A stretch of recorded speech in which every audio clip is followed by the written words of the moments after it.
You know what I hear a lot? Charlie LaDub Newsman, I thought you were dead. I'm not dead. I'm doing the news, the real news, right here, the No BS News Hour. You can find us on YouTube, you can find us on Facebook, Odyssey, or download it wherever you get your podcasts. Power the people.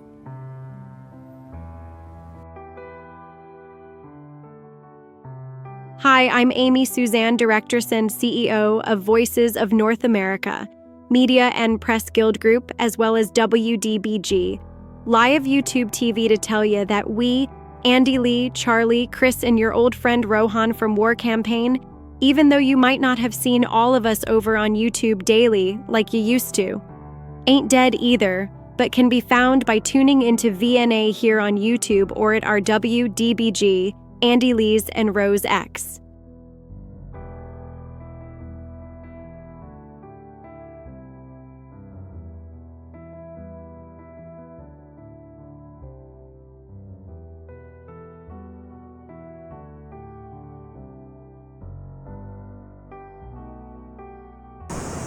Save the battery. It's going though. Yeah, so you want to turn it towards me and film me. All right, this is Chad. This is Vince. No, just Chad, you're Just doing. me, yeah. Okay, we're at the back of 178 Nepean. And how do I stop that now? You want to record me talking here for a minute, so. Hey everybody, this is the Chad. We're gonna go to Vince and Dacey on the hill, and Charlie, Vinny's doing it right. Okay. Take it away, Vinny. All right. Do you want to say something, No, sir? no, I'm Okay, how do I stop Just this? hit the red button. This one? Yep. We don't need this, right? No, that's just, yeah. Hey, Dacey here. Look who I run into. My old friend Vinny. Vinny, there's a lot of problems here in Canada. Where do you want to start? I don't know what kind of things you guys working on today. I mean, a lot of what I'm covering is down here is mainly the double standard approach. Two-tiered policing, differences in the justice system. I see two-tiered approaches from almost everything here in Ottawa. I don't know if you've seen the same thing. Yeah, I noticed a lot of things, and it all stems, I think, from the Canadian people don't have any power. Their constitution, which Canadians call their charter. I'm Canadian too. I was born here in Canada, but I lived most of my life in the States. And the Americans, the Canadians have different things, but they put so much hate towards the Americans that even adopting some things from the Americans or other systems that'll work like France. You know, things are a little bit more Republican, giving this guy in the end a say in government, giving Doug a say in government, giving this lady here a say. They don't want to do that. They don't want the people to say. They want to appoint everybody. Sure, you vote for your MP, but then they appoint everybody after you. And what happens? You get appointed judges, you get appointed that. Even the school systems is heavily liberal dominated, and they won't teach the kids sense. They want to just teach them ideology, how to function. You know, they want the kids to follow, you know, they teach them their, what do they call that, their ideology. They won't teach them to think straight. So what happens? Each successive generation gets worse and worse. Trudeau got educated by this Howard Zinn type thing, a history of people's history, America, all the kids' textbooks are based on. So I don't know, Chris gets out. Yeah, so you hit on a few things. I think the bureaucracy running things and the capture in our institutions is a big one. That's been a major problem here. We have bureaucrats at every level that are making decisions for Canadians that go against the will and the best interests of Canadians. You hit on a few other things too there. Like we can't vote, you know, we have no say to vote, and everybody's out here for 3 years protesting, but you know, they don't want to hear you. They laugh. I watched some politicians down there at West Block laugh at some of these people that are out here. They don't laugh at you because they know you're an A-one, but they laugh at some of the other people. Yeah. Regular Canadians, God bless your heart, they've been out here for 3 years. But it isn't doing what we need to do. We need to get somebody like Michelle Ferrer, the lady that... She's speaking up a lot right now. Yeah, the lady that lets you and the other guy speak in the... who was that, by the way? Way back. That was Derek Noonan that organized that. And yeah, Michelle was involved in the petition. There's been a few Conservative MPs that have been helpful and gotten me kind of through the wall. Well, we need them to speak up and say, hey, let's change the system, let's tweak it a little bit. We don't have to be American, we don't have to be French, but we need to vote, you know, have a say, have the people, you know, they're elected by us, the MPs, but we need to do more. Even the local dog catcher we should choose that. They should be choose for us, you know. Yeah, and even with our elected MPs, these buildings in behind me are empty. They've been empty for more than they've been occupied, at least since Carney's been. They're empty right now, eh? There's nobody here. That's now. the weekend, but I mean, even during the week, they're on summer break, as we're supposed to be. They say facing, you know, an existential crisis, and you know, attacks from the U.S. And then meanwhile, Carney's coming out making major decisions that not only go against the will of the Canadian people, the recognition of the Palestine as a state. For an example, there was a vote when the House of Commons was sitting in 2024, and it was unanimously against recognizing them. So now, Carney, with, you know, he's been elected, but there's no parliament sitting, and he's going not only against the will of the Canadian people, but against the will of Parliament. And, you know, Parliament is, you can't go against the will of Parliament. We have an elected Prime Minister, but he doesn't speak for Canadians. He's appointed by MPs, and Parliament is supposed to speak for Canadians. And he is going right in the face of the will of Parliament. And he won pulling the same crap Mark Grant pulled, and you know, yes.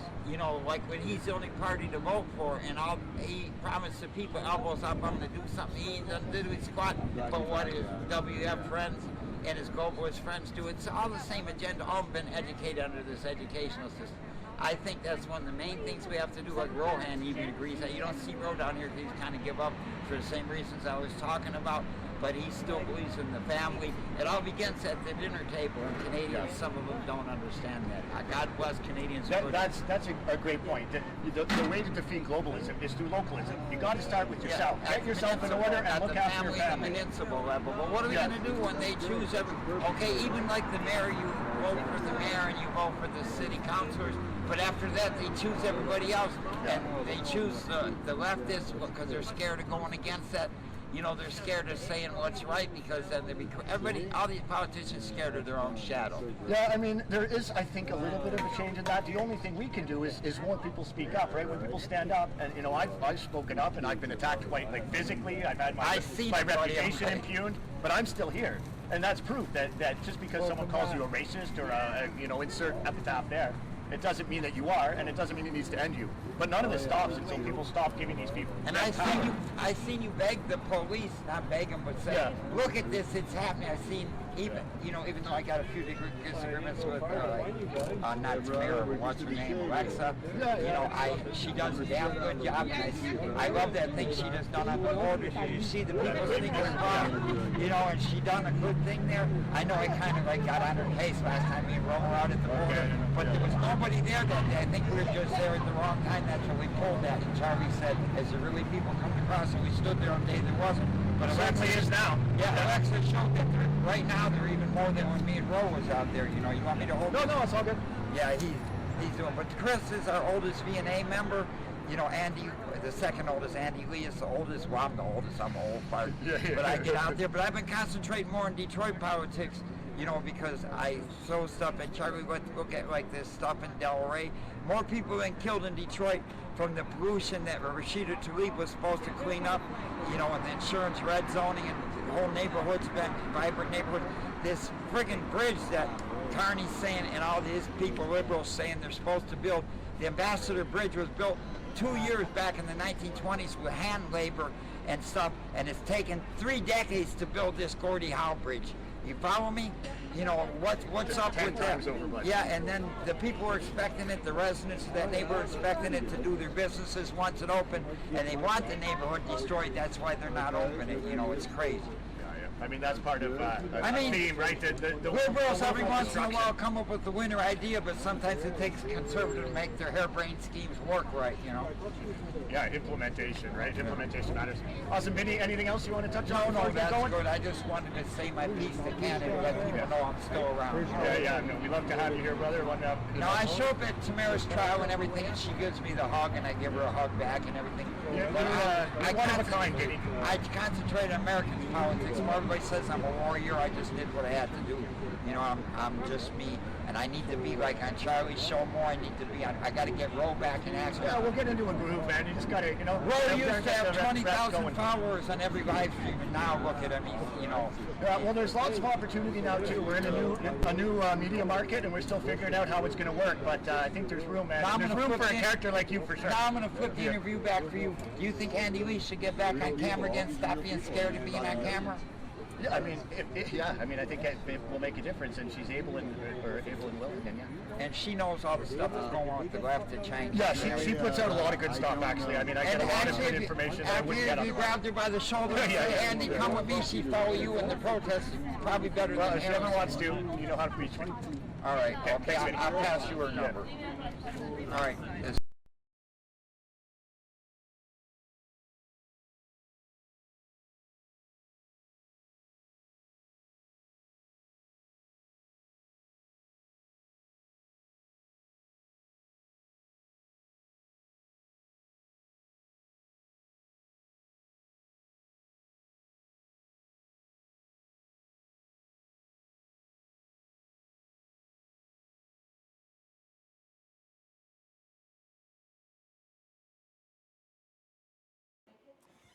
Okay, Did he leave?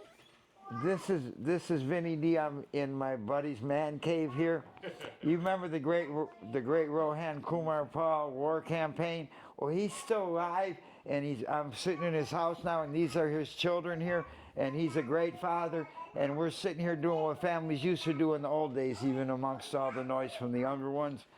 Families had to survive like this at night. They all got together and they talked, and that's what we're doing here. We just had a debate between these two young people here, his oldest son and his daughter, and this is what we're doing. And Ro asked me to teach him a little bit about history. I recommended some good books, and we're talking. And we started listening to Glenn Beck explaining how Canada is a lot like Maoist China. They don't really got a clue what happened, the Cultural Revolution. That's a whole big thing. They're going to have to study that himself. But we're talking about, debate. I give this young lady, I said, you take the part of a socialist, and this guy take the part of a capitalist, and they had a debate. And both of them, what's funny about that is they both agreed on a lot of things that were true and better. Like she said, you still got to help the poor people, but do it reasonably and don't just support them forever. Try and teach them. Just different things. Kids are a lot smarter than what they want, but when they're taught to be leftist all their lives, and these little mass leftist production plants they got in the world today, there's not Reagan said, Ronald Reagan, he's criticized for doing some bad things and some good things. Reagan said it all begins at the dinner table, and that's what we're doing here. We're having like a group. All right, Vinny, jump right into the divine right of kings and what you're talking about. Okay, here in Canada, the whole governmental system is based on the divine right of kings, where the king's rights supersede. I was talking about what happened in the Age of Enlightenment with Washington and Napoleon. See, Napoleon and Washington, they had leftists of their times where they wanted you to worship the government, worship the king. And the idea at the time, which they're trying to get away from, they've been doing it centuries in Canada, is the idea that they have is the government supersedes the individual's rights. And that's called the divine right of kings, and the Westminster parliamentary system that Canada is based upon. It was the old French noble system, the English noble system. And the modern idea that they're trying to get away from, get back to the divine right, whether it's communism or socialism and nothing but communism. They're trying to get the people to worship the government and have their hand out to the government. Nothing's in the family or community anymore. And I was telling these kids how important the family and the community is. Did you understand what I said tonight? Yes. So give us some backstory. What do you guys understand? What don't you understand? You Let's first. hear it. I did all the talking earlier. No, You go first. for it. You got the mic. You start. Go. Crap. Get the mic. Okay, well, the main point was that family is important and that you have to discuss and have your own thoughts and opinions, not just what you're fed. Go. And about how you explained like Napoleon's history and how he tried to bring things more evenly versus, a king does not have more rights than you. You all have the right to speak and the right to opinions and whatnot. What was his name? Voltaire. Voltaire. What Voltaire said was very interesting. What's that? How I may not agree with you, but I will defend your right to speak to the death, basically. Voltaire was a satirist too. He wrote a lot of political satires. Like he had one called Candide. It's a very interesting tale you should read. And during this Candide, he encounters an English admiral. The French and the English used to fight back in the day, and he encountered a French admiral I mean, he's in England, and he asks the guy, why are you going to hang that admiral? He said he didn't get as close to the English as he was supposed to be during the battle. And then Voltaire says, well, wasn't the other admiral just as close to the English admiral at the time? And then he says, well, yeah, but it's good to hang an admiral every once in a while. It doesn't matter, just to keep them all in line. He was like, you got to read some of the stuff your dad read in college. Right, so we're talking about divine right of kings, Mom. The what? The divine right of kings. Voltaire and everything. We just had a debate. She played a socialist. Oh, okay. She come. So what's the socialist attitude that you're playing? Oh, the socialist attitude is, we'll print money and give free money to everyone because everyone deserves money, needs help. We'll just tax the rich, We won't move income tax to more than 50%. And, yeah. What do you mean? We just tax everyone. What do you mean? Well, because we got to give to the needy and the poor, the ones who need help, the ones who aren't working, right? So we're going to tax the really rich people who are working their asses off. I mean, Keep going, it's fine. And yeah, we'll only take off like half of their income and we'll give it to the people who aren't working because they need the money because they can't put food on the table because they're not working. And what about you, Plus? What did you think? You're the rebuttal to that. Yeah, well, the rebuttal to that was, the hardworking strive for more money, and then it gets just cut right off the top. Whereas the people who sit behind their screens and do absolutely nothing, just keep raking. I sit behind a screen. Or sit behind on their asses all day. I don't know. But you still believe the rich should be taxed a little bit, just not only. They should get to keep. Yeah, well, everyone wants their roads paved and whatnot. Or at least. Yeah, well. Okay, the rich, they're capitalists and everything. They provide employment to people. They gotta. In the old days, industrials like Henry Ford and stuff would build libraries for the people. They're not filled with. These people aren't doing enough for the community anymore. They don't. The rich people in these tech places.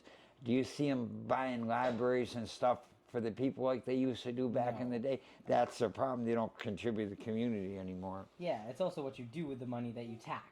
And I mean, tax is necessary because, sure, you need your roads paved, you need your schools managed, or whatever else the government does. But income tax is the most nonsensical one. Just don't be overzealous. Well, yeah, because income tax is decentivizing people to work. Because the harder you work, the more money you're making, the more you're actually not getting to keep. It doesn't make sense. Yeah. So what's a good plan, you guys? You think just like I just said and you kind of agreed with, like say you're an industrialist or a wealthy guy like Elon Musk or whoever, like Bill Gates, you should put stuff back in the community. You think what I'm saying? In lieu of taxes, you could make contributions that way. And that way you're doing something for the world like J.P. Morgan used to do and the Rockefellers starting all this. They don't do that today as part of the problem. They just shove it in their pocket. And then they outsource, and it's greed. It's cheaper. If things were made in Canada, I'm sure we can't make everything, but a lot of things we can make ourselves. Yeah. But what do? Outsource it because they pay less. It's all about greed and everything. They're not contributing back to the community. They want everything to be cheaper. They're out. But then the money leaves the country. Yeah, and then the entire country. Like Henry Ford, they pay him $5 a day, and that was a lot of money back in the day. Because when they paid him, they would have the money to buy the cars they made. Here, we don't buy the things we produce ourselves. We buy the stuff. Ford had a specific idea that his own employees had to be paid enough to be able to buy what they were making. It's like AI. They got AI answering the phones for all these companies. If it was a person answering the phone, people don't like to call up and you hear some AI. If a person was working, they'd be making a paycheck, they'd be returning it to the community. Sure, short-term gain, but it's not long-term profit to the country. You know what I mean? Like, they don't have to pay the AI anything, but nothing's going back in the economy. Like, if you're answering the phone, instead of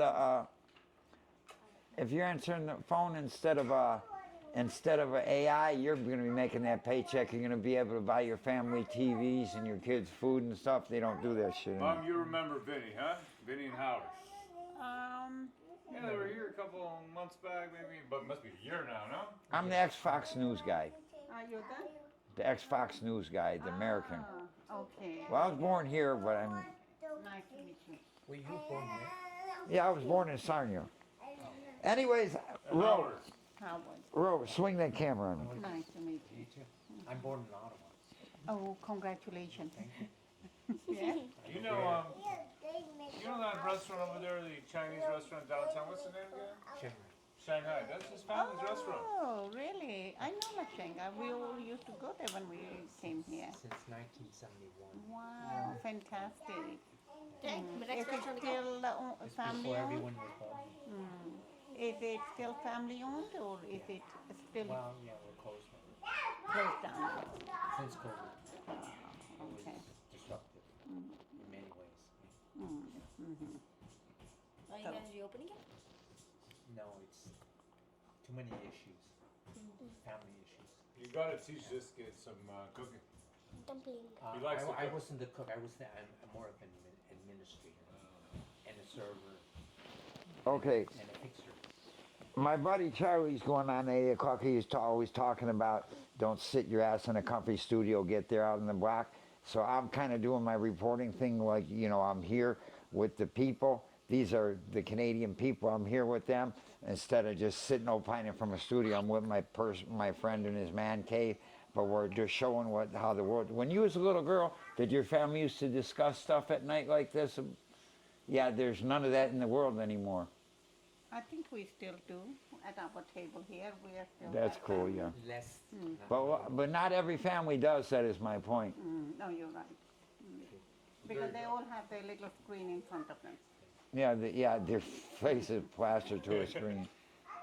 AI is okay, and technology is okay as long as it's used for productively and you control it. It doesn't control you. That's the thing. And too many people's worried about status and social credits and all that. You